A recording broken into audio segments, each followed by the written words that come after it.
ভারতীয় প্রেসক্রিপশনে হসপিটালে নিয়ে বিষ প্রয়োগ করে তাকে পয়জনিং করে হত্যা করা হয়েছে। এই তাফসীর মাহফিলের প্ল্যাটফর্ম থেকে জানান দিতে চাই, অবিলম্বে জগৎ বিখ্যাত আলেমের খুনিদের প্রকাশ্যে ধরে চূড়ান্ত শাস্তি নিশ্চিত করা হোক। এমাতের পক্ষে রাজি আছেন কারা কারা? হাত উঁচু করে দেখান মুসলমান। আল্লাহু আকবার, আল্লাহু আকবার। আল্লাহ কবুল করুন, জোরে বলি আমিন। বিচার করেছে কার? বিচার করেছে হলো আল্লামা সাঈদীর মতো একজন কিংবদন্তির বিচার ওরা করতে পেরেছে। এই তাফসীর মাহফিলে যখন আসি বুকটা ফেটে যায় জানেন।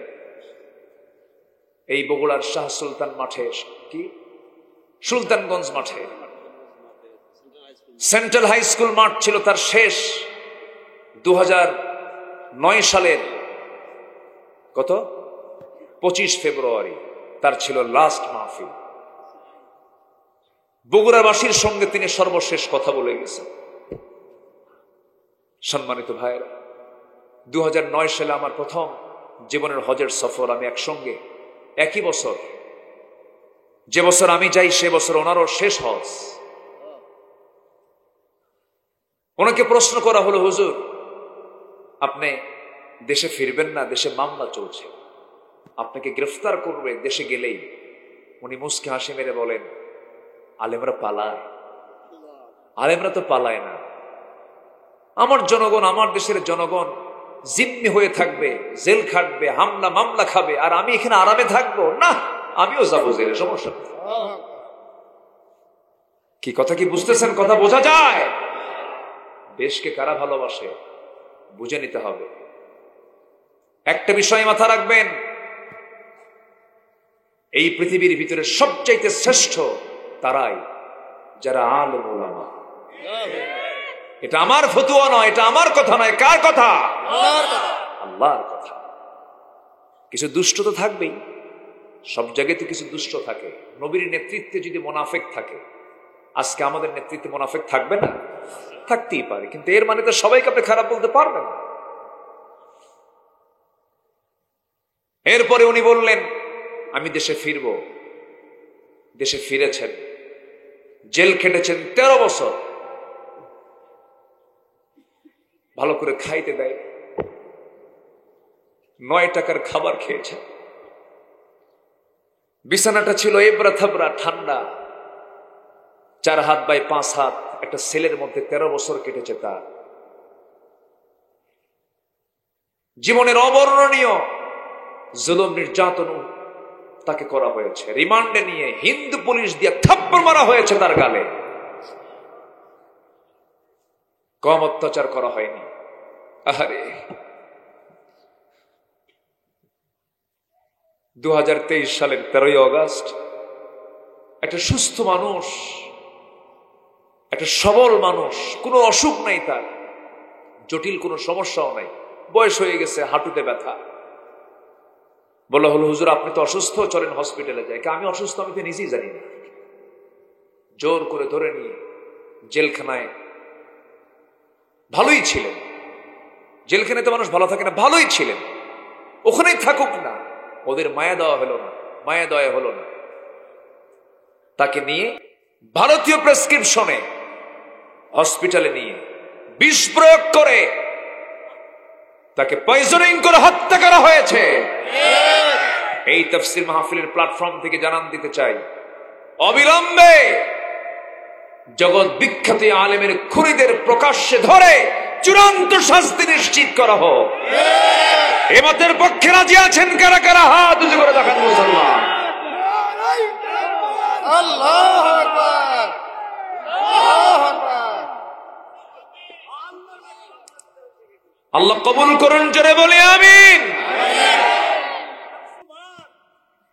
আল্লাহ কবুল করুন, জোরে বলি আমিন। আমার দিকে তাকান। আল্লাহ কি বিচার করেন না? বিচার করেন কি? বিচার করেন কিনা? হাইরে, শেষ পর্যন্ত আমরা বলেই ফেললাম, অনেকে বলেই ফেললো, না মরা পর্যন্ত উপায় নাই। কি কইছে না? এত হতাশ। আল্লাহ বললেন চিন্তা করো কেন, এমন একটা নিউজ দেব খুশিতে আত্মহারা হয়ে যাবা। সুবহানাল্লাহ বলবেন না? জোরে বলি সুবহানাল্লাহ। আল্লাহ পারেন না? পারেন। এরা ছিল 16 বছর আর ফেরাউন বেঁচে ছিল হলো 1600 বছর। সংখ্যার যে মিল হলো কেমনে বুঝলাম? সংখ্যার মিল আছে না নাই? চরিত্রেরও মিল আছে। ফেরাউনের একটাই দোষ ছিল, ও বলতো আমাকে জনগণ মানুক আর না মানুক ক্ষমতা ছাড়ব না। এদের রোগ কোনটা ছিল? রোগের মিল আছে না নাই? আছে না নাই? পতনের মিল? পতনের মিল সে কিন্তু ভাবে নাই কখনো জামার এই অবস্থা হবে। ফেরাউনও কিন্তু ভাবে নাই কখনো সুবান খায় মরতে হবে, ভাবে নাই, কখনোই চিন্তা করে নাই সে। ফেরাউন তার ক্ষমতাকে পাকাপোক্ত করার জন্য নিজের বউকে পর্যন্ত হত্যা করেছে। কত বড় নরপশু ওটা, কত বড় পাশবিক কঠোর হৃদয়ের হতে পারে, বউকে হত্যা করে তার ক্ষমতা পাকা করেছে ফেরাউন। আসিয়া বলে, স্বামী কিছু বলবেন? কি শুনলাম তুমি নাকি মুসার দিন গ্রহণ করেন। না, মুসার দিন না, তো আল্লাহর দিন। সুবহানাল্লাহ বলবেন। কি করবেন? কেটে ছাড়ো। আসিয়া বলেন, শোনেন মরে যাব, ছাড়বো না। জোরে বলে সুবহানাল্লাহ। ফেরাউন কয়, আসিয়া আমি তোমার কোনো সম্মান কম দিছি? তুমি হচ্ছে ফার্স্ট লেডি অফ ইজিপ্ট, এই মিশরের তুমি হলো, আমার পরে তোমার জায়গা, আমি নাই, এরপরে তুমি, এরপরও তুমি খুশি না? উনি বললেন, আপনি এর চাইতে আরো কিছু দিবেন, আরো কিছু দেন, তবু আমি আমার আল্লাহকে ছাড়তে রাজি নই। জোরে বলে সুবহানাল্লাহ। ফেরাউন বলে ফেলল, আসিয়া তুমি কি জানো এটার ফলাফল কি হতে পারে? সংসারে চলে যাবে, তোমার জীবন চলে যাবে, সন্তানাদি চলে যাবে। মুস্কি হাসি মেরে বললেন, আমার স্বামী গো, আমি দুনিয়ার সব কিছু ছেড়ে দিতে রাজি আছি, পরিবার ছাড়বো, স্বামী ছাড়বো, সংসার ছাড়বো, সব ছাড়বো, কিন্তু আমার দ্বীন ইসলাম থেকে আমি আছি একচুল পরিমাণ নড়ব না। শেষ পর্যন্ত কি হলো? ফেরাউন জল্লাদ রেডি করে করাত তার সামনে হাজির করে কপালে লাগায় দিল। আসিয়া সালাতু ওয়াসসালাম চোখের পানি ফেলে ফেলে আল্লাহকে দোয়া করে বলছেন, আল্লাহ আমার তো মনে হয় শেষ সময় হয়ে গেছে, আমি দুনিয়া থেকে বিদায় নিয়ে নেব, কিন্তু তোমার কাছে আমার একটা দোয়া, সেই দোয়াটা হলো আমি যদি দুনিয়া থেকে বিদায় নেই, আমার একটা দোয়া, সেই দোয়াটা কোরআনে কোট করেছেন আমার আল্লাহ নিজে আমার আপনার জন্য। এই যে দোয়াটা পড়া, আসিয়া যে দোয়া পড়েছে, তিনি কি দোয়া করেছেন? রব্বি বিনিলি ইনদাকা বাইতান ফিল জান্নাতি ওয়া নাজ্জিনি মিন ফিরআউনা ওয়া আমালিহি। আল্লাহ তুমি আমার জন্য বানায়া দাও একটা মাত্র ঘর, সেই ঘরটা হওয়া চাই তোমার ঘরের দেওয়ালের সাথে, এবং তুমি ফেরাউন থেকে আমাকে বাঁচায় দাও। আমি আর দুনিয়াতে থাকতে চাই না, আমি তোমার সঙ্গে জান্নাতে থাকতে চাই। আল্লাহ তুমি তোমার ঘরের সঙ্গে আমার একটা ঘর বানায় দিবা। ওয়ানাজ্জিনি মিন ফিরআউনা ওয়া আমালিহি, এবং ফেরাউনের অপকর্ম থেকে আমাকে তুমি বাঁচায় দাও। করাত দিয়ে চিটতেছে তার মাথা, আর মুখ থেকে বের হচ্ছে লা ইলাহা ইল্লাল্লাহ। জোরে লা ইলাহা।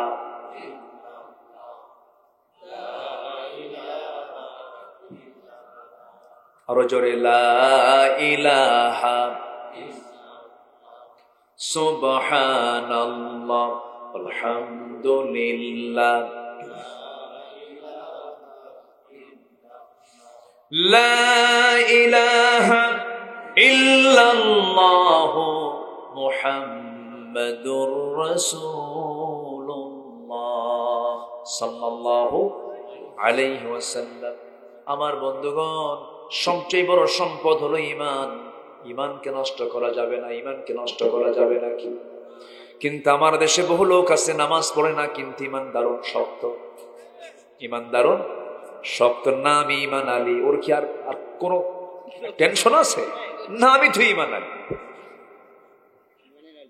নাম হলো ফজর আলী, ঘুম থেকে উঠে সকাল 10টায় নাম রাখছে ফজর আলী, নাম হলো হিম্মত আলী, সাইকেলের চাকা বাস্ট হলে শীত হয়ে পড়ে। নাম হলো আতর আলী, গোটা গায়ে গাজার গন্ধ। নাম হলো হিম্মত আলী, শীত হয়ে পড়ে। নাম হলো লাল মিয়া, লোকটা কালো মানুষ। নাম হলো বাদশা মিয়া, ভিক্ষা করে। নাম হলো খোকা মিয়া, বয়স হলো 85 বছর। নাম দিয়ে তো কোনো কাম হবে না, বংশ দিয়েও কোনো লাভ হবে না। অনেকে বলে আমি চৌধুরী, আসলে এরকম আছে না? আমি সম্রাট, আমি মোঘল, আমি মির্জা, আমি সৈয়দ, কোনো লাভ হবে না। এই সমস্ত বংশগত কৌলন্য দিয়ে বান্দা তুমি জান্নাত পাবে না। বংশগত পরিচয় দিয়ে যদি জান্নাত পাওয়া যেত, আমার নবীর আপন চাচা আবুল আহাব জান্নাত পেয়ে যেত। আবুল আহাবের বংশ, আবু জেহেলের বংশ, আমার নবীর বংশ দুই না এক? এক বংশ। বংশ দিয়ে কি করবেন?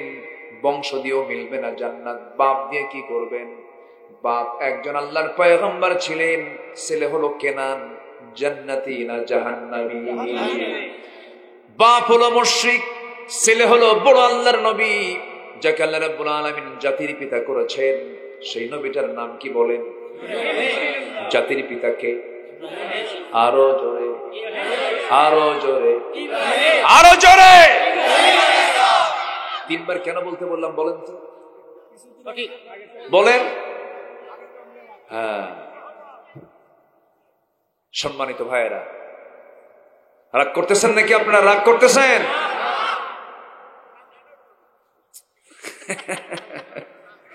এই লোক তো মানে সকাল সকাল করতেছে, হুজুর ওয়াজ আজকে সকাল পর্যন্ত হবে, মানে জানাজা সহ। খুব সুন্দর মানুষ, আলহামদুলিল্লাহ। আমি এই মাঠে, এই গ্রামে, ট্যাংরা আমার পুরাতন নাম। আমি এসেছি আজ থেকে আরো 15-16 বছর আগে, 18 বছর আগে, 16 বছর। জি আলহামদুলিল্লাহ, আল্লাহ পাক বেঁচে থাকলে দেখা হয় না? আবার দেখা হয়ে গেছে, বলি আলহামদুলিল্লাহ। এত সুন্দর মানুষ আপনারা, আমি খুবই খুশি। জানেন কি সুন্দর পিন পতন, নীরব হয়ে, কোনো নড়াচড়া নাই। কি মনোযোগ দিয়ে কোরআন গুলো শুনতেছেন আপনারা। আল্লাহ এই সম্পর্ক তুমি আল্লাহ হাসর পর্যন্ত গড়াইয়া দাও। এই তো মরে যাব, কত লোক মরে গেল, আমার বয়সের কত মানুষ বন্ধু চলে গেছে। আমার এক বন্ধুর কথা এখনই মনে হলো, জানেন, নাম তার জিয়া, বাড়ি দুপচাচিয়া। দুপচাচিয়া, খুব সুন্দর কণ্ঠ, আমার চেয়েও অনেক সুন্দর তার তেলাওয়াত ছিল। সে ন্যাশনাল কম্পিটিশনে কয়েকবার জাতীয় পর্যায়ে সে ফার্স্ট হয়েছে। আর্মিতে চাকরি পেল, আর্মিতে চাকরি করলো। হঠাৎ করে, আমি জানতাম না, আমি একদিন ফোন দিয়েছি ওর নাম্বারে ফোন দিয়ে বললাম, আসসালামু আলাইকুম জিয়া, কেমন আছো? সে এখন উত্তর দিয়ে ভিতর থেকে ওই উল্টা উত্তর আসতেছে, মহিলার কণ্ঠ। বললাম কি ব্যাপার, জিয়া কোথায়? জিয়া তো নাই। কোথায়? কবরে চলে গেছে। সে নাই, মোবাইল নাম্বারটাও আছে, সিমও আছে, কিন্তু সিমওয়ালা, মোবাইলওয়ালা নাই। আমরা কি যাব না একদিন? আসতে যাব না? যাব না রে ভাই, যাব না। কিসের তাকাব্বুরি আপনার বলেন? অহংকার কিসের দেখা? আপনি যে লোকটাকে কষ্ট দিয়ে কথা বললেন, আপনি একদিন কাঁদবেন যখন সে মারা যাবে। আহারে, লোকটাকে কষ্ট দিয়ে কথা বলছি। এই জন্য যতটুকু পারা যায় হিংসা না করে থাকা, যতটুকু পারা যায় কষ্ট না দিয়ে থাকা, যতটুকু পারা যায় সব কষ্ট নিজের কাঁধে নিয়ে অন্যকে কষ্ট না দিয়ে কথা বলা। সম্মানিত ভাইয়েরা, এই পৃথিবীর সেরা চরিত্র হচ্ছে মুহাম্মদ সাল্লাল্লাহু আলাইহি ওয়াসাল্লাম। রাসূল যেদিন মক্কা বিজয় করেন, আমার নবীজি কাঁদতেছেন আর বলতেছেন, মক্কার লোকরা আমাকে মারছে, এই মক্কার মানুষগুলো আমাকে রক্তাক্ত করেছে। এই যে দাগ, এই যে দাগ, এই যে কপালে আমার লোহার ফলার দাগ, এই যে দাঁত ভাঙ্গার দাগ, সব মক্কার মানুষগুলো মেরেছে আমাকে। সাহাবীরা, আমার কোনো প্রতিশোধ নাই, আমি এদেরকে মাফ করে দিলাম। জোরে বলি সুবহানাল্লাহ। এই চরিত্রই তো দরকার আমাদের। এই চরিত্রই তো দরকার। আমার নবীজি প্রতিশোধ নিতেন না, ক্ষমা করে দিতেন। আমরা ক্ষমা করব না? জোরে বলি ইনশাআল্লাহ, আরো জোরে ইনশাআল্লাহ। তার দাম কত, নবীর দামটা কত, কি শান তার। আকাশের চাঁদ 2 ভাগ হয়ে যায় নবীজির হাতের ইশারা। আমার নবীজির যখন জন্ম, আবু তালেব নবীর এক চাচা, কাফের চাচা। কি চাচা? কাফের, কিন্তু ভদ্র। কি ভদ্র? কিছু হিন্দু ভাইরা আছে দেখবেন, খুব ভদ্র, কিন্তু মিথ্যা কথা বলে না, ওজনে কম বেশি করে না। খালি একটাই সমস্যা, ঈমান নাই। কি নাই? ঈমান নাই। আর আমাদের মধ্যে কিছু মুসলমান আছে, এমন আকাম কুকাম নাই যা করে না, খালি ঈমান আছে। খালি কি আছে? রাগ করতেছেন নাকি আপনারা? কথাগুলো খুব মনে হয় শক্ত হয়ে যাচ্ছে। আমার নবীজি নবজাতক, মার পেট থেকে পৃথিবীর চেহারায় কেবল দেখতেছেন 3 দিন বয়স। কয়দিন? 3 দিন। আমার নবীজি ছোট্ট মানুষ, ঘরের মধ্যে আকাশে চাঁদনি, আকাশে চাঁদ, চাঁদনি আকাশের নিচে তার মা তাকে শোয়ায় রেখেছেন, চিত হয়ে শুয়ে আছেন। এমন সময় আবু তালেব একদিন বলছে, মোহাম্মদ, তুমি তো আজকে আল্লাহর পয়গম্বর হয়েছ, তোমার বাল্য জীবনের একটা স্মৃতিচারণ করতে চাই। সেই স্মৃতিচারণ হলো, আমি তোমাকে 3 দিনের শিশু যখন তোমাকে দেখতে গেলাম তোমাদের বাড়িতে, তোমার মা তোমাকে কোলে নেয় নাই, তোমার মা তোমাকে চাঁদনি আকাশের নিচে শোয়ায় রেখেছে। তোমার মা কাছে নাই, শুধু চোখের পানি হাউমাউ করে কান্দে। সেই সময় দেখতে পেলাম তুমি একাকী চাঁদনি আকাশের নিচে তোমাকে শুয়ে রেখেছে, হাত পা নড়াচড়া করছো, কিন্তু ভালো করে লক্ষ্য করে দেখি বাম হাত যখন ডান দিকে না, আকাশের চাঁদও ডান দিকে যায়। যখন তুমি তোমার ডান হাতটা বাম দিকে নাও, আকাশের চাঁদটাও বাম দিকে চলে যায়। যখন তুমি তোমার 2টা হাত দিয়ে যখন নিচের দিকে হাত 2টা টেনে আনো, আকাশের চাঁদটার সঙ্গে সঙ্গে তোমার কাছাকাছি চলে আসে। আমি কি ভুল দেখছি নাকি বলো তো? আমি কোন স্বপ্ন দেখেছি কিনা বলো তো? আমার নবীজি কেঁদে কেঁদে বলছেন, চাচা যান, জন্মের পূর্বে আমার বাপকে হারাইছি। জন্মের 6 মাস আগে আমার বাপ দুনিয়া থেকে বিদায় নিয়েছেন। আমার মা স্বামী হারা একজন মানুষ। আমার জন্ম যখন হয়ে গেল, আমি পৃথিবীর জমিনে আসলাম, আমার মা আমাকে কোলের মধ্যে নিয়া, এই কলিজার টুকরা ধন যার করে উঠায় দিয়া তিনি আনন্দ পেতেন, সেই বাপ তো আমার নাই। তার স্বামীটা জন্মের পূর্বেই দুনিয়া থেকে বিদায় নিয়েছে। কিন্তু মা যখন আমাকে কোলে নিতে নেন, বারবার স্বামীর কথা মনে হয়ে যার কাঁদে। আমার মার চোখের পানি আমাকে কোলে নিলেই তার তীব্রতা বেড়ে যায়। সেই জন্য আমাকে তিনি সময় দিতে পারেন নাই, আমাকে নিলেই তার কান্না আসে। আমাকে রেখে দূরে দূরে থাকতেন। সেই শূন্যতা দূর করার জন্য আল্লাহ রাব্বুল আলামিন আকাশের চাঁদ আমার জন্য আল্লাহ পাক দোলনা বানায় দিয়েছিলেন। জোরে বলে সুবহানাল্লাহ। কি দাম আমার নবী! আমার নবীকে আল্লাহ রাব্বুল আলামিন একটা জায়গায় নাম ধরে ডাকলেন না, ডাক দিয়েছেন আদমকে, ইয়া আদম উসকুন আনতা ওয়া যাওজুকাল জান্নাহ।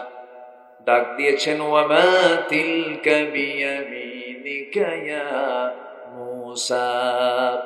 ডাক দিয়েছেন ইয়া ইয়াহইয়া খুযিল কিতাবা বিকুওয়া। সব নবীকে আল্লাহ রাব্বুল আলামিন নাম ধরে হরফে নিদা প্রয়োগ করে ডাক দিয়েছেন। আমার নবীকে আল্লাহ পাক একটাবারও ডাকলেন না।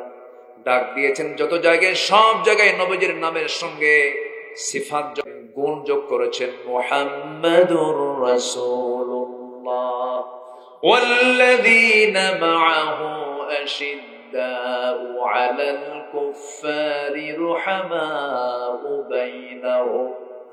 আরেক জায়গায় বলছেন ওয়ামা মুহাম্মাদুন ইল্লা রাসূল قد خلت من قبله الرسل। আল্লাহ পাক তার নবীকে সুন্দর করে এই জায়গায় ডাক দিচ্ছেন সূরাতুল আহজাবে, ইয়া আইয়ুহান নাবিয়্যু ইন্না আরসালনাকা শাহিদা ওয়া মুবাশশিরা ونذيرا وداعيا إلى الله بإذنه وسراجا منيرا জোরে বলুন আল্লাহু আকবার। হে সম্মানিত নবী, হে সম্মানিত রাসূল, হে মুজাম্মিল, হে মুদ্দাসসির, কোথাও নাম ধরে ডাকলেন না। এত সম্মান এত মর্যাদা আমার নবীকে দিয়েছেন একমাত্র কে? সেই নবীর উম্মত হচ্ছে আমরা। আমাদের দাম আছে না নাই? আসতে ওরা আমাদের দাম আছে না নাই? আমরা বিড়ি খাই, দাম তো আছে, ঠিক আছে না? বিড়ি খাই, দাম তো আছে। হ্যাঁ, জর্দাও খায়, ও আচ্ছা, থামেন কই? পান খান, সমস্যা নাই, কিন্তু পানের সাথে আবার হাকিমপুরি রহমতুল্লাহ লেখেন। হ্যাঁ, এগুলো খাওয়া যাবে না। সকল নেশা থেকে আল্লাহ পাক আমাকে আপনাকে হেফাজত করুন। জোরে বলি আমিন। কষ্ট পাচ্ছেন মনে হয় আপনারা? সম্মানিত ভাইয়েরা, এই ক্যামেরা, এই ভয় লাগে না? পিছনে যে লোক আছে, আজকে তো চড়া মানুষ, সব কে কখন লাথি মারে খাওয়া যায় না, সব হট হয়ে আছে সব। না, ঠিক আছে, আল্লাহ তুমি সবাইকে বোঝার তৌফিক দাও। জোরে বলি আমিন। কি নাম এলাকার, গ্রামের নাম কি? ট্যাংরা মাছ আছে না এখানে? কি ট্যাংরা মাছ আছে? খাওয়ালেন না? জি, ট্যাংরা মাছ তো অনেক স্বাদের মাছ। মাছের ভিতরে ট্যাংরা অনেক উল্লেখযোগ্য একটা মাছ। কাঁটা আছে তো, যে মাছের কাঁটা বেশি সে মাছের স্বাদও বেশি। ইলিশ মাছের কাঁটা কম না বেশি? স্বাদও বেশি। যে ফুলের কাঁটা বেশি সে ফুলের ঘ্রাণও বেশি। যে আন্দোলন করে রক্ত ঝরানো হয়, বেশি কষ্ট হয়, সে আন্দোলনের বিজয় কে দেন? আল্লাহ। 5 আগস্ট রাত পর্যন্ত যত রক্ত ঝরেছে, আল্লাহু আকবার। আবু সাইদের বাড়িতে গিয়েছিল, তার মার সঙ্গে কথা বললাম, মা কেমন আছেন? কেঁদে ফেলে বলে, সবাই তো দেখতে আসে আমারে বাবা, কিন্তু আবু সাইদকে সাথে নিয়ে আসে না। এই যে কষ্ট, এই যে ত্যাগ, এই ফলাফল হচ্ছে আমরা আজকে পেয়েছি। আরেকটা ফলাফল আমরা পেতে চাই, কোন আইন মানি না আল্লাহর আইন ছাড়া, ঠিক কিনা? সেই দিন আমরা টের পাবো যে হ্যাঁ, দেশে শান্তি চলে এসেছে। বলি আলহামদুলিল্লাহ। লাফাতাহনা আলাইহিম বারাকাতিম মিনাস সামাই ওয়াল আরদ। আল্লাহ ওয়াদা করেছেন, কোরআনের আইন চালু কর, আমি ওয়াদা করলাম সব রহমতের দরজা আকাশ জমিনের সব খুলে দেব। কার ওয়াদা? কার ওয়াদা? আল্লাহর ওয়াদা। আমার দেশে কি নাই বলেন? কাতার গিয়েছিলাম, কাতারে কোনো গাছই নাই, কয়েকটা গাছ সেখানে তারা লাগায় রাখছে, সুন্দর দেখা যাচ্ছে। বললাম কি ব্যাপার, এখানে গাছ কেমনে হলো হুজুর? নিচে স্যালাইন লাগানো। নিচে কি লাগানো? স্যালাইন। শুধু স্যালাইন দিয়ে কাম হয় না হুজুর, কি আরো কি লাগে? এই গাছকে বাঁচানোর জন্য দুবেলা করে হেলিকপ্টার ওর মাথার উপরে আসে, পানি স্প্রে করে, পানি স্প্রে করে দেয় এই গাছটা তাজা রাখার জন্য। মাত্র কয়েকটা গাছের পেছনে কোটি কোটি টাকা গভর্নমেন্ট খরচ করে সবুজায়ন রাখার জন্য, সবুজ রাখার জন্য। আর আমার দেশে পায়খানা করে ধুয়ে আসে। কি কথা কি বুঝতেছে? বান্দা পায়খানা করে, সেখান থেকে গাছ হয়। আলহামদুলিল্লাহ কবেন? কি নাম তো আর বলার দরকার নাই, সব তো জানেন। আমরা যে কত বরকতময় দেশে আছি, শুধু একটা শাসক দরকার, ওমরের মতো, আবু বকরের মতো। 54 বছরের দেশে যা কিছু হয় নাই, 10 বছর যদি ওমরের মতো একটা শাসক আসে, দেশের রহমতের বারিধারা প্রবাহিত হতে থাকবে। আল্লাহু আকবার বলেন। কিন্তু দুঃখজনক হলো অধিকাংশ নেতাগুলো আমাদের সত্যবাদীরা মিথ্যুক, খালি মিথ্যা কথা আছে। ভালো তো আছে, কিন্তু ভালোর সংখ্যা হলো খুবই কম। নামাজের সংখ্যা যেমন 5%, ওই ভালোর সংখ্যা ওই কয়েকটা %। হিসাব বুঝতে হবে, কিন্তু হিসাব কিন্তু মিলে নিতে হবে।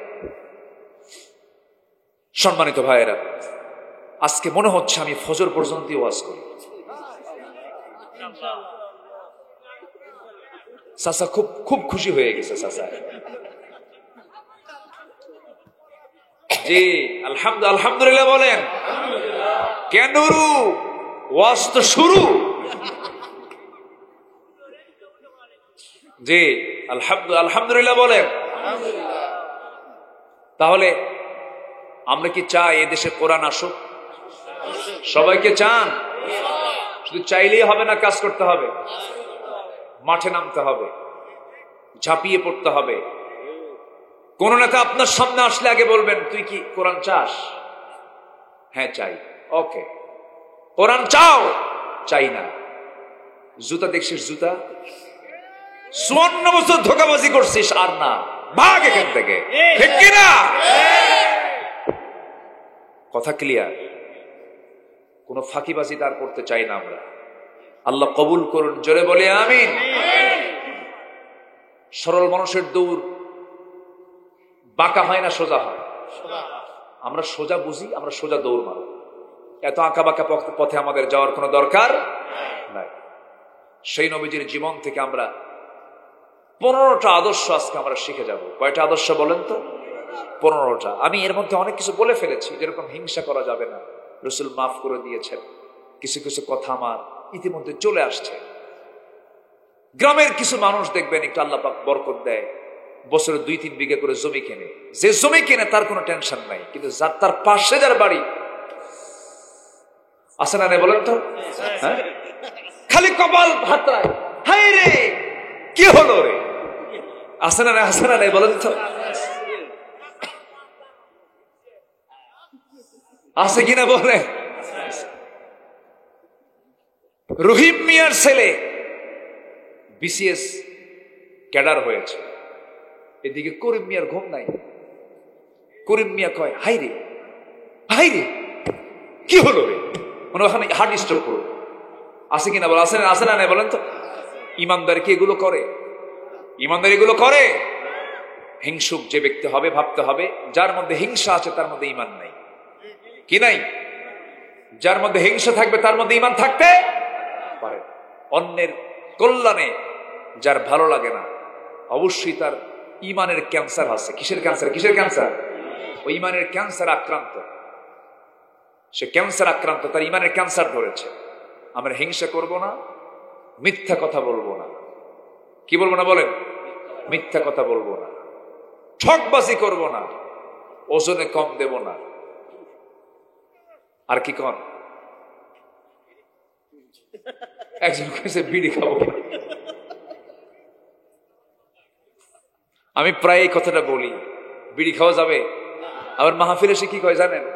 বিড়ি খাওয়া কি জায়েজ আছে? মানে উনি জায়েজের চেষ্টায় আছে। আল্লাহ তুমি সকল নেশা থেকে জাতিকে হেফাজত করো, জোরে বলি আমিন।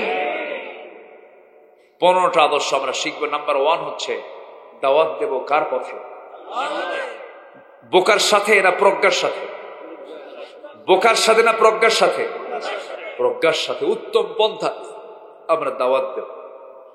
আমার নবীজির একটা আদর্শ ছিল, তিনি ছিলেন একদম শ্রেষ্ঠ দাঈ ছিলেন। আল্লাহ সবচেয়ে বেশি দাওয়াত দিয়েছেন আবু জেহেলকে। সে ভালো মানুষ না? হ্যাঁ, 1 নম্বর খাটাস। বোঝেন তো? খাটাস বোঝেন? বগুড়ার ভাষা তো এটা। আমরা বগুড়ার সোলবারে নাকি, হ্যাঁ, পুটি মাছ মারবার যায়া মেরানি বল, আমরা বগুড়ার সোল।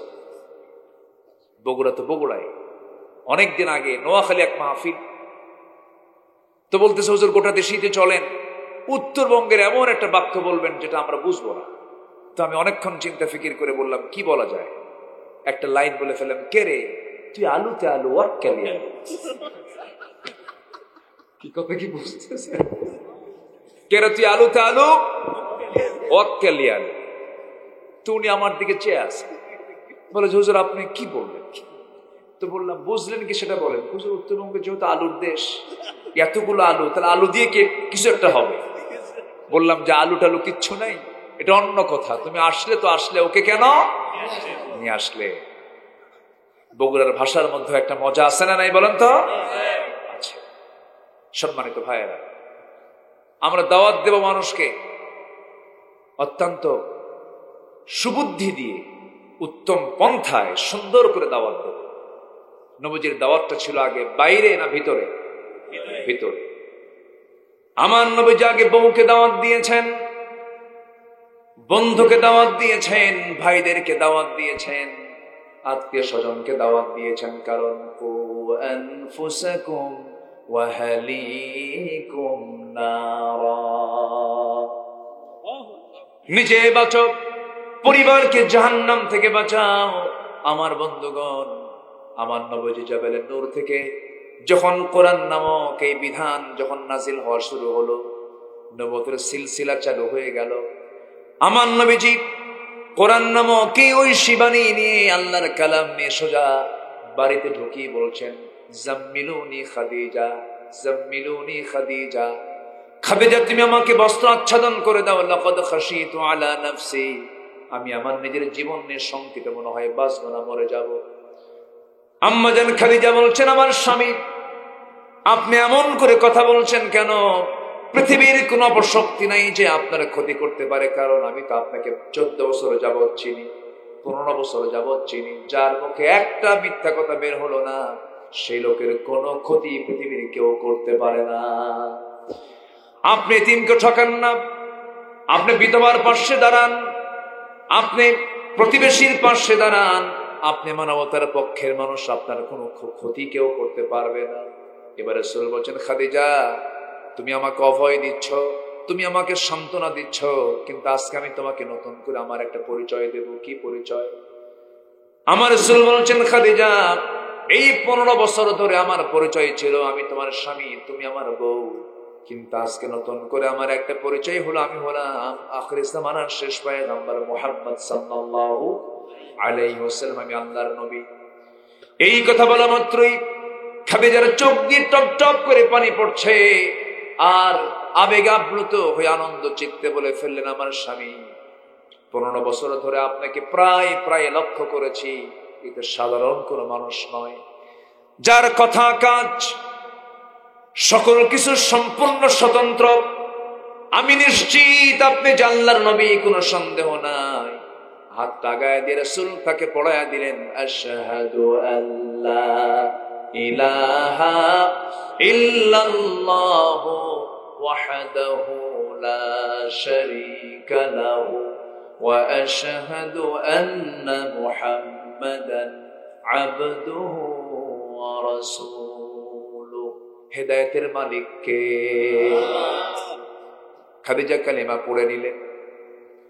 আমার নবীজি কালিমার দাওয়াত নিয়ে 3 বছরের বন্ধু, ছোট বন্ধু, 3 বছরের বয়সে ছোট সাইয়েদনা আবু বকর কে বলছেন, বকর আমি আল্লাহর পয়গম্বর, তোমার কি বিশ্বাস হয় নাকি? বন্ধু কেঁদে ফেলে দিয়ে রাসূলকে বুকে জড়ায়া ধরে বলে, বন্ধু আমার, তুমি আল্লাহর নবী 100% সত্য। কি চরিত্র তিনি উপহার দিয়েছিলেন! বন্ধু তাকে বরণ করে নিল, স্ত্রী তাকে বরণ করে নিলেন। আমার নবী আবার চলে গেছেন, ছোট্ট শিশু, এক ঘরে মানুষ হয়েছেন। আবু তালেবের ছোট্ট ছেলে আলীর কাছে গিয়ে বলছেন, আলী রে, 9 বছরের ছোট্ট শিশু আলীকে বললেন, আলী আমি আল্লাহর নবী। সঙ্গে সঙ্গে তিনিও বললেন, লা ইলাহা ইল্লাল্লাহ। কিন্তু আমার নবী আবার তার আপন চাচা নবীর ঘরের সঙ্গী ঘর আবুল আহাবের বাড়িতে গিয়ে যখন বললেন, চাচা আমি আল্লাহর পয়গম্বর। আবুল আহাব জন্মের সময় রাসূলের জন্মে খুশি হয়ে উট কুরবানি দিয়েছিল, খুব খুশি হয়েছিল। কিন্তু রাসূল যখন বললেন, চাচা আমি আল্লাহর পয়গম্বর, আবুল আহাব রাসূলকে গালিগালাজ পাড়তে পাড়তে ঘর থেকে বের করে দিল। আমার নবীজি ঘর থেকে বের হয়ে আসলেন। ওই ঘরে নবীর 2টা মেয়ে ছিল, 2টা মেয়েকেও তালাক দেওয়া হলো। মেয়েগুলো তালাক প্রাপ্ত হয়ে নবীর ঘরে চলে আসলেন। আমার নবীজি বড় কষ্ট পেয়ে গেলেন। আবুল আহাবের বউ পর্যন্ত রাসূলকে কষ্ট দিয়ে কথা বলল। আমার নবীর স্ত্রী খাদিজা মক্কার সবচেয়ে ধনী মানুষ। আমার নবীর ঘর আবুল আহাবের ঘর ছিল পাশাপাশি। আবুল আহাবের স্ত্রী করত উম্মে জামিলা, প্রত্যেকটা দিন বাড়ির সমস্ত ময়লা আবর্জনাগুলো একটা ডিশের মধ্যে তুলে নিয়ে ছাদের উপরে উঠে দাঁড়ায় থাকতো। খাদিজা যখন ঘর থেকে বের হয়ে উঠানে দাঁড়াতো, খাদিজার মাথার উপর এই সমস্ত পচা আবর্জনা গুলো ফেলে দিত। আমার নবীজি একদিন সরাসরি দেখে ফেললেন, দেখে ফেলে বলছেন, খাদিজা আমার প্রতিবেশী এত জুলুম অত্যাচার করে, তুমি তো আমাকে কোনোদিন একটা বারের জন্য বললে না। খাদিজা বলছেন, ইয়া রাসূলুল্লাহ, আপনি দাওয়াতি কাজে ব্যস্ত থাকেন, আপনাকে সংসার জীবনের এই সমস্ত কথাগুলো বলে আপনাকে কষ্টের মধ্যে ফেলবো কেন? সামান্য কষ্ট সহ্য করে নেব। কিন্তু আমার রাসূল বড় কষ্ট পেলেন। আমার নবী যদি কষ্ট হলে পরে কে রেগে যান? আজ তো বলে না, কে রেগে যান? আল্লাহ রেগে যান। সঙ্গে সঙ্গে গজবের সূরা নাযিল হয়ে গেছে, যারা পারেন সঙ্গে পড়ুন, তাব্বাত ইয়াদা আবি লাহাবি ওয়া তাব মা আগনা আনহু মালুহু ওয়া মা কাসাব সায়াসলা নারান যাতা লাহাবি ওয়া ইমরাতুহু হাম্মালাতাল হাতাব ফি জিদিহা হাবলুম মিন মাসাদ। আমার বন্ধুগণ, আমার নবীজির দাওয়াতি কার্যক্রম ওই যে শুরু হলো। নবীজির জীবনের শেষ সময় পর্যন্ত তিনি কালিমার দাওয়াত দিয়েছেন, দ্বীনের দাওয়াত দিয়েছেন। একজন ঈমানদার আমৃত্যু দ্বীনের দাওয়াতের কাজ করবে। এই দাওয়াতি কাজ তার একদিন না সারা জীবন? একদিন না সারা জীবন? সারা জীবন এই কাজ আমাকে আপনাকে করতে হবে, দাওয়াত দেব আমরা। নম্বর 2 হলো, আমার নবী ছিলেন সাহসী। আমার নবীজি কখনো ভীরু ছিলেন না। আমরা কি হব বলেন? আরো জোরে, আরো জোরে। সাহসী হব আমরা, ভীরু হব না। আমরা বুক দিয়ে দেব, পিঠ দেব না। যেমন করে মুগ্ধরা জীবন দিয়েছে, আবু সাইদরা জীবন দিয়েছে, এদের নামগুলো ঘন ঘন আসা দরকার। এই জাতির একটা চরিত্র হলো ভুলে যায় সব। এই জাতির একটা খারাপ চরিত্র আছে, ভুলে যায়। আবু সাইদ যা করেছে, আল্লাহ, জীবন দেওয়া তো সস্তা না ভাই। আমরা এমনি এমনি পাইনি। জীবন দেওয়া তো সস্তা নয়। অনেক লোক আছে, যত রক্ত লাগে দেব, প্রয়োজনে লোক পাঠাবো, আমি যাব না। বসেন নাই? আবু সাইদ হাত কি দেখেন নাই? দেখেন নাই? একদম এরকম শটাং করে বুক উঁচু করে থেকেছে। কত গুলি চালাবি চালা, জুলুম দেখতে চাই না। আল্লাহু আকবার বলে। রক্ত ঝরালে ইতিহাস পাল্টে যায়। আল্লাহু আকবার। ইতিহাস পাল্টে গেছে। সম্মানিত ভাইয়েরা, শহীদ নিজামী, মতিউর রহমান নিজামী, রাতের বেলা ফাঁসি হবে। একদম আল্লাহওয়ালা মানুষ। মন্ত্রী দায়িত্ব পালন করেছেন 5 বছর। 1 পয়সার দুর্নীতি তারা বের করতে পারে নাই। এটা ছিল ওদের জ্বালার কারণ। এটা ছিল ওদের জ্বালার কারণ। শেষ পর্যন্ত তাদের প্রেসক্রিপশনে তাকেও ফাঁসির কাজটা ঝুলিয়ে মারা হয়েছে। বিকেল বেলা ছেলেরা দেখতে গেছে, পরিবার দেখতে গেছে। রাতে ফাঁসি হবে, শেষ সাক্ষাতের জন্য গেছে। উনি দুধ পান করেছেন, দুধ নিয়ে গেছে, দুধ খেয়েছেন, নাতিপুতিকে আদর করেছেন। চোখে কোনো পানি নাই, মুখে হাস্যোজ্জ্বল চেহারা। পরশুদিন তার ছেলের সাথে সাথিয়াতে দেখা, যে জানাজা পড়িয়েছে ব্যারিস্টার নাজিবুর রহমান মোমেন, তার সঙ্গে দেখা। তো বলতেছে নিজামী, তার বাপ তার ছেলেকে বলতেছে, বাবা রাতেই তো জানাজা হবে, তুমি আমার জানাজাটা পড়াবা। আর আমার জানাজা যে হবে, আমার জানাজায় তুমি সুন্দর পোশাক পরে যাবে। তুমি তো ব্যারিস্টার, আবার তোমাকে আমি বড় আলেম বানানোর চেষ্টা করেছি। তুমি আমার চাইতে বেশি জানো, তোমার এলেম কালাম আমার চাইতে বেশি। তুমি আমার জানাজা পড়াবা। তোমার আম্মাকে পাবনায় নিয়ে যাবা না। তোমার আম্মা যদি পাবনায় যায়, আসা যাওয়া করে, মনটা তার খারাপ, অসুস্থ হয়ে পড়বে। তোমার আম্মা ঢাকায় থাকবে। আমার লাশটা জানাজা শেষ করে কবরে রেখে আসবে। কি কথা কি বুঝতেছেন আপনার? কথা কি বোঝা যায়? একটা মানুষ কতটুকু স্থির চিত্তের হলে, ধৈর্যশীল হলে পরে এই জাতীয় কথা তার মুখ থেকে বের হতে পারে। এই জগৎধন্য মানুষগুলোকে হত্যা করা হয়েছে, শহীদ করা হয়েছে। এই ফসল এমনি এমনি আসে নাই। ওই জেলখানায় থেকে বালিশ চোখের পানিতে ভিজে গেছে, জায়নামাজ ভিজে গেছে। এখানে আমার 3 জনকে আমি পেয়েছি, আর জেল পার্টনার। এখানে কে যেন আসছিল, হুজুর আপনার সঙ্গে জেলে ছিলাম। আবার সামনে কে যেন আজ বসে, ওই যে বসে আছে একজন, একসঙ্গে জেলে ছিলাম, ভিতরে ছিলাম। কি দোষ ছিল আমাদের বলেন? কোন দোষ তো আমাদের ছিল না, শুধুমাত্র তাদের কারণ ছিল কি জানেন? ক্ষমতায় টিকে থাকার জন্য এগুলো করেছে। কিন্তু সেই ক্ষমতা মুহূর্তের মধ্যে ছিনিয়ে নিয়েছেন তিনি আমার কে? আল্লাহ পাক। এই জন্য কখনো অহংকার দেখানো যাবে না। অহংকার একমাত্র কার বলেন তো? আসতে বলবেন না, কার? আল্লাহর। আমরা ভীরু হব না সাহসী হব? সাহসী হব। এবং সাহসী হওয়ার জন্য আল্লাহর কাছে দোয়া করব। যারা পারেন ঠোঁট মিলিয়ে বলুন, রব্বানা আফরিগ আলাইনা সাবরান ওয়া সাব্বিত আকদামানা ফানসুরনা আলাল কওমিল কাফিরিন। আল্লাহু আকবার। নাম্বার 3 হলো ধৈর্য ধারণ করা। নবীজির একটা গুণগত দিক ছিল, তিনি ধৈর্যশীল ছিলেন, ধৈর্যের পিরামিড ছিলেন। আমরাও ধৈর্যশীল হব, জোরে বলি ইনশাআল্লাহ। ধৈর্য আগে না নামাজ আগে? কি আগে বলেন? ধৈর্য নাই নামাজ হবে না তো। ইমাম সাহেব সূরা একটু লম্বা করলে কিছু কিছু মুসল্লির চুলকানি শুরু হবে। আছে না এরকম? আছে না? আছে না? 1:30টায় খুতবা হবে, 1:40 বেজে গেছে অথবা 1:35 বেজে গেছে। ঘড়ি শুধু বারবার মুসল্লি দেখে। ঘড়ি মুসল্লির দেখার দায়িত্ব না, খতিবের দেখার দায়িত্ব। মুসল্লি ঘড়ি দেখার বলে, হুজুর এই ধমক মারা মুসল্লি ঘাট ধাক্কা দিয়ে এখন থেকে বের করে দিবেন মসজিদ থেকে। যে মুসল্লি খতিবকে ধমকায় ওটা বেয়াদব। সবচেয়ে বড় বেয়াদব হচ্ছে যে খতিবের সামনে ধমক দিয়ে কথা বলে। নামাজ শুরু হয়ে গেছে, সূরাটা একটু লম্বা হয়ে গেছে, মনে মনে করি এটা আলসা হুজুর, কত কাম আমার দোকানে হিসাব আছে, এত লম্বা সময় নামাজ পড়ে, লোকমা তো আর দিতে পারে না। শেষে করে কি গলার একটা কাশির আওয়াজ বার। আসেন এরকম আছে না নাই? এই জন্য বললাম নামাজ আগে না ধৈর্য আগে? ধৈর্য আগে। এই যে বসে আছেন, ওয়াজ আগে না ধৈর্য আগে? ধৈর্য আগে। কিছু লোক কিন্তু চলেও গেছে, গেছে না? চলে গেছে।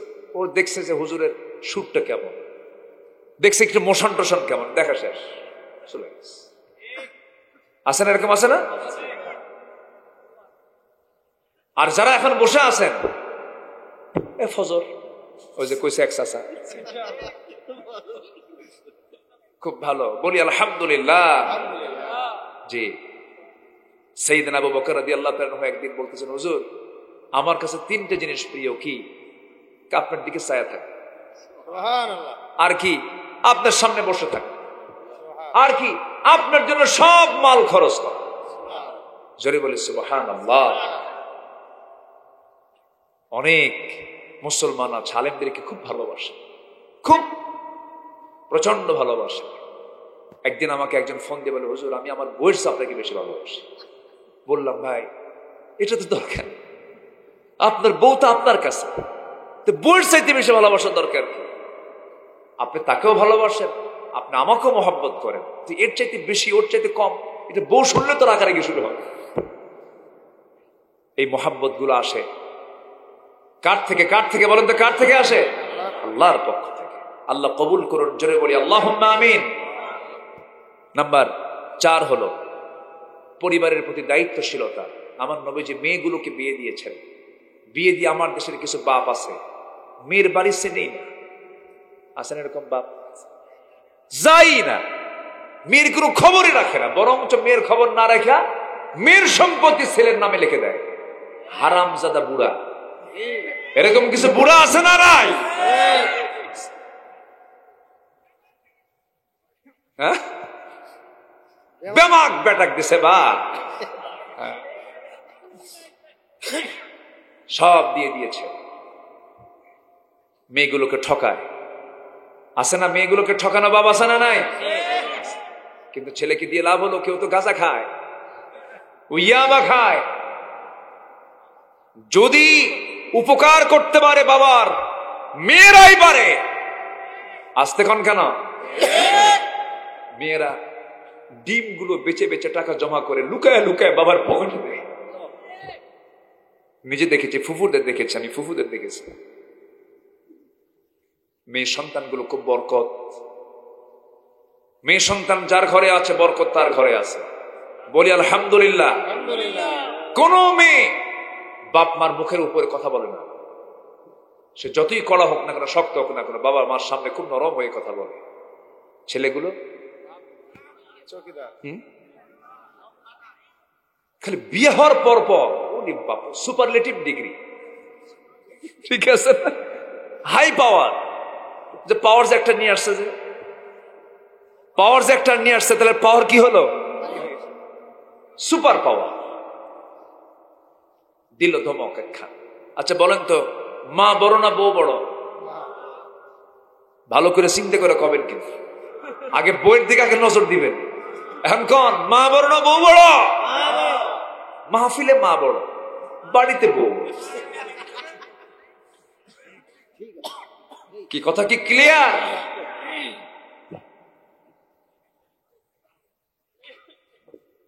দুঃখ লাগে, মাকে ভাত দেয় না, আসে না?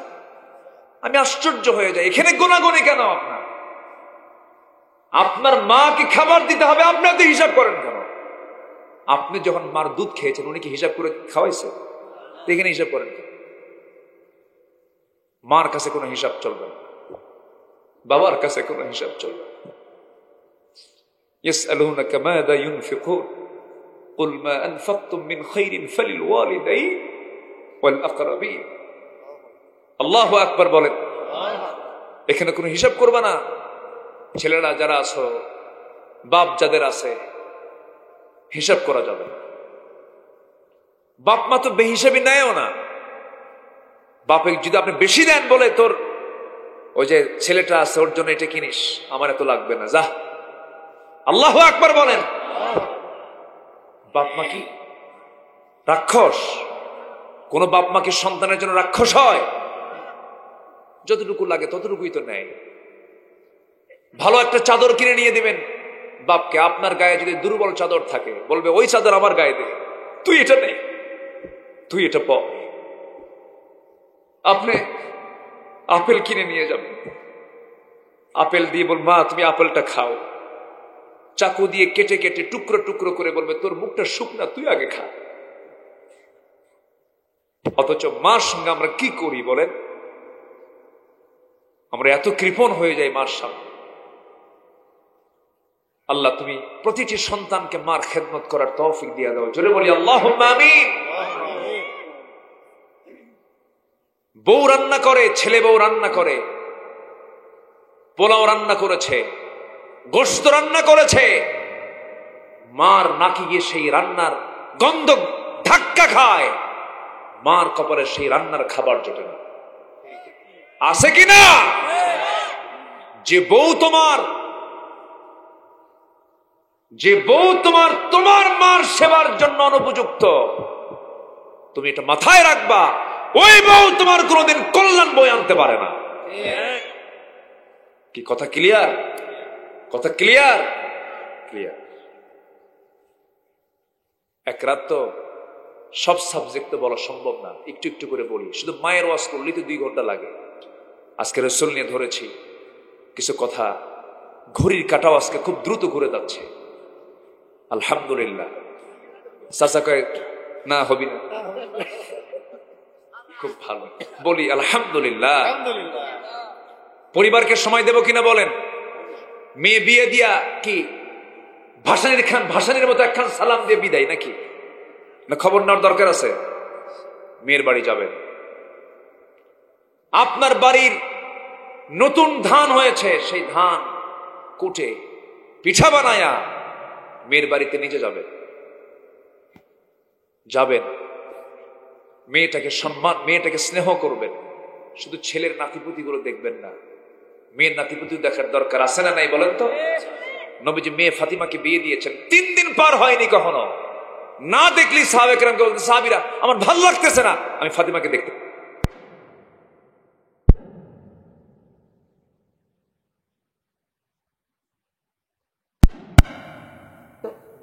বিয়ে করবে।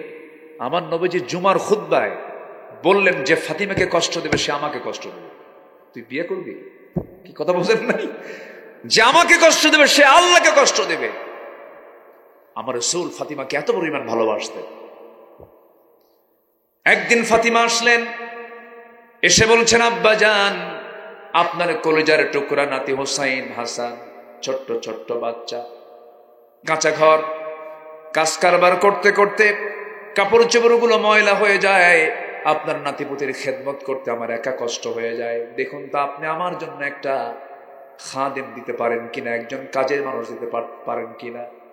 নবীজি বললেন, ফাতিমার এই দিকে আয়, তোর পিতা মুহাম্মদ সাল্লাল্লাহু আলাইহি ওয়াসাল্লাম নিজের কাপড় নিজে ধুয়ে ফেলে, নিজের ঘর নিজে ঝাড়ু দিয়ে ফেলে, তোমার বাবা মুহাম্মদ বিন আব্দুল্লাহর কোনো খাদেম নাই। আমি তোমাকে যে পরামর্শ দেব মা, তোমার বাড়ির কাজ তুমি নিজেই কষ্ট করে হলে একাকি করো, একাকি সম্পন্ন করো।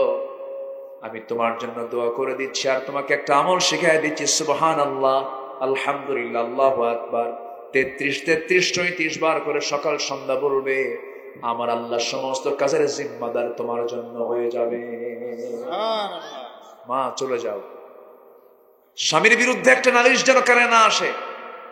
আমি এমন স্বামী তোমাকে দেই নাই মা, যাও সংসার করে খাও, স্বামীর বিরুদ্ধে একটা নালিশ যেন আমার কানে না আসে মরার আগ পর্যন্ত। আর এখনকার মেয়ের বাপরা কি করে, যা বিয়ে দিলাম খালি ফোন দিবি, খাইয়া ফালাম, আসে না? আসে না? ঠিক না? স্বামীর দাম আসে না নাই বলেন তো? সাইয়েদনা আলী রাদিয়াল্লাহু আনহু ছিলেন নবীজির জামাতা। ফাতিমা রাদিয়াল্লাহু তাআলা আনহা একদিন নবীর ঘরে এসে বসে বসে নামাজ পড়ছেন। রাসূল বলছেন, ফাতিমা বসে বসে নামাজ পড়ো কেন, তুমি তো যুবতী মহিলা।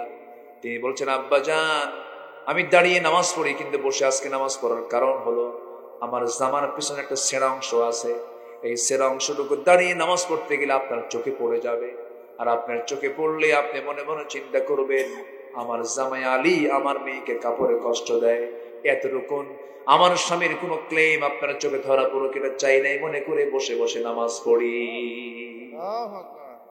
জোরে বলি সুবহানাল্লাহ। এই ইতিহাসগুলোকে মেয়েদের জানার দরকার আছে না? এগুলো না জেনে খালি ভারতের সিরিয়ালগুলো দেখে, নাটকগুলো দেখে। আল্লাহ তুমি মাদেরকে হেফাজত করো, জোরে বলি আল্লাহুম্মা আমিন। মেয়েরা তাহাজ্জুদ পড়বে, তাহাজ্জুদ পড়ে দিন শুরু করবে মেয়েরা, তাহাজ্জুদ, এরপরে ফজর, এরপরে কোরআন তেলাওয়াত দিয়ে। যদি কোনো বাড়ির মহিলারা যদি দিন শুরু করে, আল্লাহর কসম সেই বাড়িতে কোনোদিন অভাব অনটন আসবে না, অশান্তি হবে না, কোনো গজব নাজিল হবে না। আল্লাহ এলাকার মা বোনদেরকে কবুল করুন, জোরে বলি আমিন, আরো জোরে আমিন। আল্লাহ যাকে রহমত দেন তাকে মেয়ে সন্তান দেন। আল্লাহ যে জনপদে রহমত দিতে চান বৃষ্টি দেন। আল্লাহু আকবার বলেন। মেয়ে সন্তান হলো রহমত, বৃষ্টি হলো রহমত। মেয়ে সন্তান হলে পরে কিছু কিছু বাড়িতে মনে হয় শোকের মাতম পড়ে। মেয়ে সন্তান হয়েছে, কি খবর, তোমার বইয়ের খবরটা কি, মানে আওয়াজই নাই। আর যদি হয় ছেলে, কি হয়েছে, ছেলে, বাপসাব এখনই 10 লাখ চায় বসে আছে না নাই? না, মন খারাপ করা যাবে না, যা হবে ছেলে হোক মেয়ে হোক বলতে হবে কি আলহামদুলিল্লাহ। আমি আজকে খুব আনন্দ পাচ্ছি, এই জায়গায় আসছি তো, এই এলাকায় আসছি তো 16 বছর আগে, আবার আসলাম, আবারও আসবো, জোরে বলি ইনশাআল্লাহ। নাম্বার 7, এতিমকে ধাক্কা দেব না কাছে নেব? আমার একটা এতিমখানা আছে, আমি নিজে এতিমখানা চালাই, খুব ভালো লাগে। এতিমদের মাথায় যখন হাত রাখি ওরা খুব খুশি হয় আর বলে, হুজুর আব্বা নাই। এতিমরা হচ্ছে বড় অসহায়, জানেন, এতিমদেরকে লাথি মারে, ওর বাপ নাই, গ্রামের মানুষও তাকে অবহেলা করে, অথচ সবচাইতে যত্ন করা দরকার ছিল এতিমদের। ঠিক কিনা? এতিমদের কখনো ধমক দিবেন না। ফাআম্মাল ইয়াতীমা ফালা তাকহার, আল্লাহর ওয়ার্ডার এটা। আমরা এতিমকে সম্মান করব, জোরে বলি ইনশাআল্লাহ। একটা মাদ্রাসা করেছি, 16 বছর করতে পারিনি, এই বগুড়াতেই করেছি। শেরপুর চিনেন না? জি, শেরপুরে আমি একটা মাদ্রাসা করেছি, দারুল আমিন আইডিয়াল মাদ্রাসা, একটা মাদ্রাসা করেছি। কেন জানেন?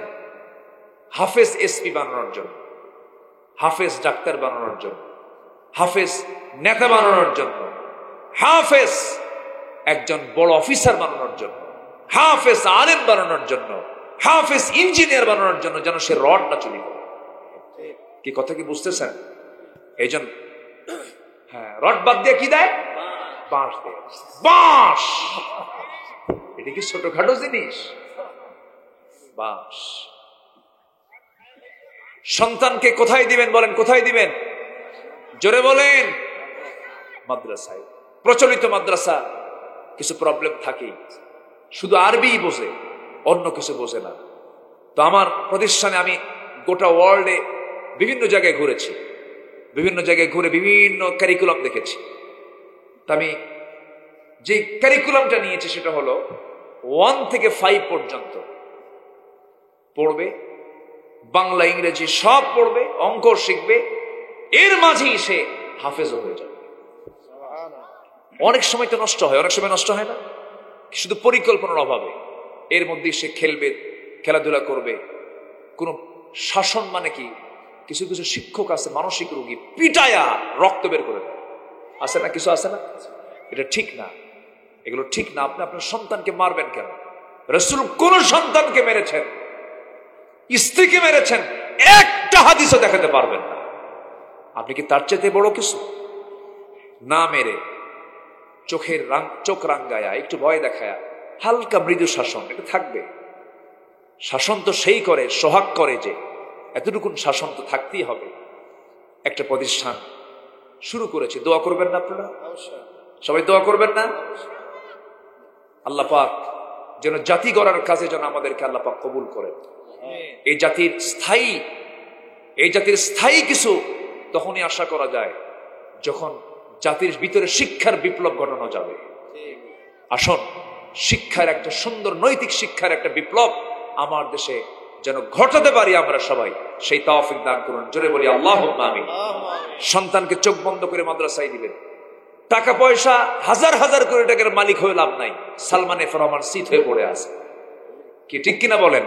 দাড়ি কাটা রেহাই হয় নাই, মাথার চুল কালো বানায় রেহাই হয় নাই। অতএব সমস্ত রিজিক বরকতময় সম্মানজনক রিজিক কার হাতে? আল্লাহর হাতে।